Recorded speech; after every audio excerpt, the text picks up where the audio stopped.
Assalamualaikum warahmatullahi wabarakatuh. Syekh Abdul Qadir Al-Jailani adalah rajanya para wali. Kaki beliau berada di atas pundaknya para wali. Berikut adalah kisah perjalanan Tuan Syekh Abdul Qadir Al-Jailani, mendapat gelar rajanya para wali. Di waktu menimba ilmu, Syekh Abdul Qadir Al-Jailani berteman dengan dua orang yang bisa dibilang cukup cerdas dan pandai, yaitu Ibnu Saka dan Ibnu Abi Petik Terbalik Asrun. Pertemanan itu berlanjut hingga mereka bertiga ingin mengunjungi seorang wali berpangkat Wali Al-Gouts. Rumah wali tersebut cukup jauh dari hiruk-pikuk keramaian kota. Tapi, keinginan mereka untuk bertemu sang wali tidak terhalang walau jarak yang demikian jauh, dan sudah barang tentu kunjungan mereka tak lepas dari maksud dan tujuan. Dalam perjalanan, mereka saling bertanya satu sama lain terkait tujuan dan niat masing-masing. Dengan polosnya Ibnu Abi Usrun memulai pertanyaan kepada Ibnu Saka. "Hei Saka, kamu mau ngapain bertemu wali itu?" "Aku akan mengajukan sebuah pertanyaan yang begitu sulit, hingga ia bingung dan tidak mampu untuk menjawabnya." "Haha, aku ini kan orang cerdas, jadi, sudah sepatutnya menguji kedalaman ilmu seorang wali," jawabnya. Tak menunggu lama Ibnu Abi Asrun pun mengatakan maksudnya. "Kalau aku ingin bertanya tentang sesuatu yang aku yakin dia tidak mampu untuk menjawabnya," tuturnya. Pada hakikat tujuan dari keduanya sama, yakni ingin menguji ketinggian ilmu dari seorang wali. Mungkin karena Syekh Abdul Qadir Al-Jailani tidak segera mengutarakan niatnya, akhirnya mereka berdua bertanya.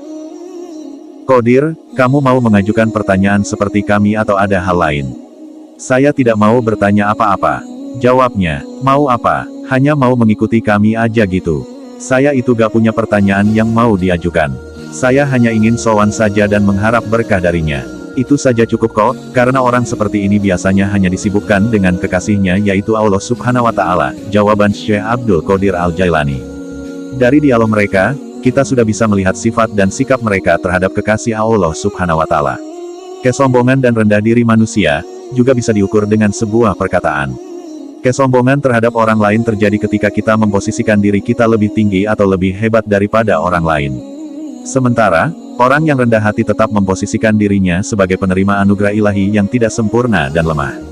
Dia merasa memperoleh segala sesuatunya karena karunia Allah, bukan karena kegagahan dan kehebatannya. Sesampainya di kediaman Wali Al-Gouts, mereka mengetuk pintu rumahnya. Tapi, sang wali tak kunjung membuka pintu, malahan ia memperlambat jalannya. Kemudian, wali tersebut keluar dalam keadaan marah seraya bertanya, "Siapa di antara kalian yang bernama Ibnu Saka?" "Saya, wahai Syekh," jawab Ibnu Saka. Tak banyak bicara, wali itu pun langsung menebak pertanyaan Ibnu Saka dan langsung memberikan jawabannya secara detail. Begitu pula dengan pertanyaan dan jawaban Ibnu Abi Asrun, dan langsung mengusir mereka berdua dari hadapannya.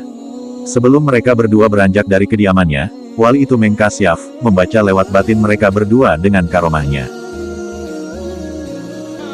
"Hai Ibnu Saka, dalam pandangan batinku, aku melihat ada api kekufuran yang menyala dalam tulang rusukmu.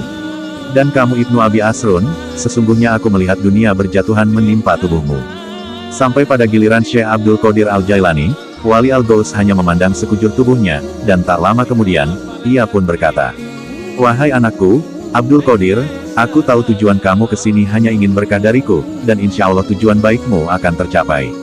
Sebelum menyuruh pergi Abdul Qadir, ia berkata, "Aku melihat kamu berkata padaku, 'Kakiku ini berada di leher seluruh para wali di dunia ini, sekarang pergilah anakku.'" Selang beberapa hari dari kejadian aneh itu, Ibnu Saka dipanggil oleh raja di negerinya dan diperintahkan untuk pergi menemui ulama Nasrani agar ia berdebat dengan para ulama pentolan-pentolan Nasrani. Dalam perjalanan menuju ulama Nasrani, ia bertemu dengan seorang gadis cantik keturunan Nasrani dan jatuh cinta kepadanya. Namun, hubungan cinta mereka berdua tidak direstui. Tanpa pikir panjang akhirnya dia menemui ayahnya dan menyampaikan bahwa dia sungguh mencintainya dan siap berkorban apapun. Akhirnya terbukti perkataan Wali Al-Gouts bahwa ada api yang menyala dalam tulang rusuknya, dan benar, ia telah menggadaikan agamanya dengan agama Nasrani.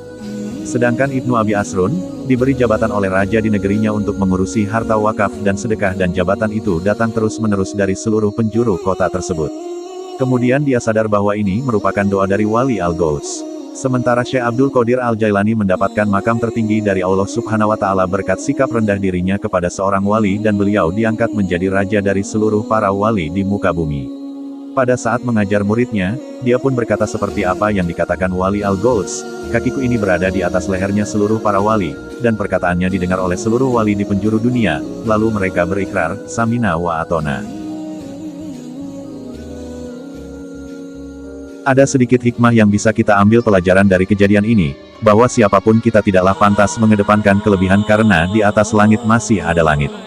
Sikap rendah diri haruslah menjadi prioritas utama setiap manusia, mengingat ilmu tidak lebih diutamakan daripada akhlak. Sebagaimana perkataan Sayyid Muhammad Alwi Al-Maliki, Al-Adab Qabla Al-Ilmi. Adab lebih didahulukan daripada ilmu.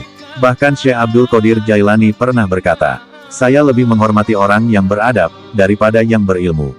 Sebab syaitan pun berilmu tetapi tidak mempunyai adab. Terima kasih. Saya Didin Wahyudin. Wassalamualaikum warahmatullahi wabarakatuh. Wallahu a'lam bishawab.